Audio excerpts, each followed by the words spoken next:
Hi guys! Another day, another vlog. So for today's video, ako nga ay pumunta ng U Mall o Prince Mall dahil nga feeling ko ako ay magsha-shopping. Huy, wala pang budget. So ito nga guys, yung mall pala dito ay hindi gaano kalakihan dahil nga ako ay nasa province. So makikita lang natin yung malaking mall doon sa Phnom Penh. But anyway, okay naman din siya kasi meron ka na din namang mabibili na mga branded like Charles and Kit bags. So, meron din naman. Tapos mga perfume nasa second floor. So, ito nga guys, ako ay mag-iikot-ikot muna dito dahil ako ay nagpaplano na bumili ng damit na mga pang-itaas, mga t-shirts. Dahil nga kulang ako ng damit dito dahil konti lang ang dinala ko galing Pinas.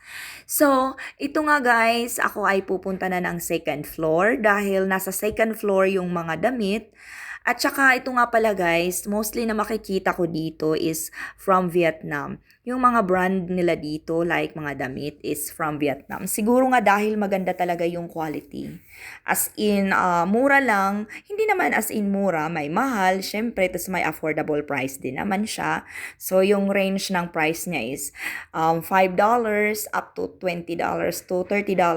Depende doon sa style ng damit. Ako nga ay nakarating na dito sa second floor. As usual, ako ay magvi-video. Huy, charot.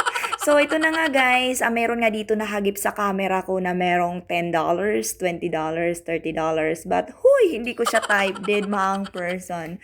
So, ngayon nga guys, ako lang ay nag-iisa dahil wala akong kasama. Huy, normal.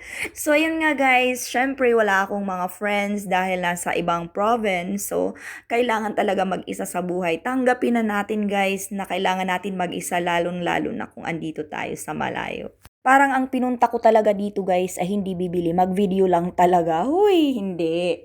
Bibili ako pero mamaya pa, charot. Siyempre, mag-ikot-ikot muna tayo, titingin kung saan ang maganda. So ito nga guys, meron dito 10-11. Ito yung brand ng Vietnam.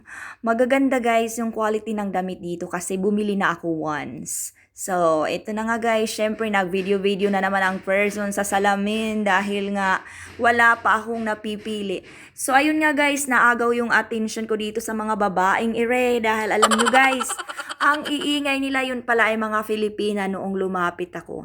Hay naku, kahit saan talaga tayong pumunta sa lupalop ng mundo, tayo talaga ay mga maiingay. Huy, except me, charot. So, syempre, dead ma ang person dahil nahihiya akong lumapit. Mabubeauty kaya sila, guys. Huy, charot. Syempre, ako walang beauty. Ay, hayaan ko na sila, guys. Ako ay umalis. Tapos, pumili, tumitingin-tingin ng mga damit. Kung magkano ba talaga to, guys? Nung nakita kong $20, 15, 30. Huy! Atras ang person. Dahil pang sale lang talaga ang beauty ko. Hay! Dahil nga sa wala silang sale, so nag-decide akong umalis. So pumunta na ako sa ibang brand. So ayan, lumabas na ako ng store. So pupunta ako doon sa isang brand which is from Vietnam na naman siya guys. So ayun, papunta na ako doon which is the Zando. So maganda din doon guys yung price. I mean, yung quality ng mga damit at saka yung price din maganda. Ay, $30 din pataas or pababa. Pero nakabili na ako doon ng mga pang-itaas which is affordable. Pag naka-sale may $5, 6. So yan lang talaga guys yung kaya ko. Uy, ang hirap maging mahirap. Charot.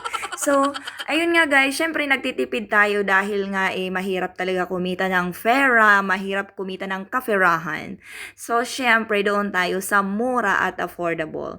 So, ayun nga guys, mahal din dyan yung mga damit. Kung makikita natin, magaganda din siya. Pero, doon lang tayo sa medyo affordable. Yan, tumitingin na ang person ng price. Pag mahal at trust, hay, nako. Ganito ba talaga tayo guys? Mahilig sa mga sale. Aminin nyo, pag pumupunta tayo ng mall, ang sadya natin yung mga sale, di ba? Not the regular price. Ay nako, shout out pala sa aking friend na si Maya dahil siya lagi yung kasakasama kong pumupunta dito. But then, wala siya so ako ay nag-iisa. Ay, kawawang person. So yun nga guys, meron na nga ako napili dyan pero syempre hindi ko na pinakita. Huy! Nakabili ako ng $5 something. Nag-sale siya. So, nakabili ako dyan ng 6 pieces na t-shirts pero hindi ko na binidyuhan. Alams na, huy. So, ayun nga guys, pagkatapos ko dyan, ako ay lalabas na dahil ako ay nagugutom. So, dito nga ako ay magbo-burger. So, ayan na si girl. Hinihintay ko siya dahil super busy. Sabi ko, pa-order naman. Sabi sa akin, wait, I'm busy. Huy. Hello ka, di ba? Pero sabi ko, sige, at IT bong. Huy. Nag-Cambodian siya, huy. So, ito na nga guys, dumating na nga yung aking order. So, meron tayong burger, chicken, and french fries. So, ayun lang guys, maraming salamat sa panunood nyo ng video ko hanggang sa susunod. Thank you very much. Bye-bye!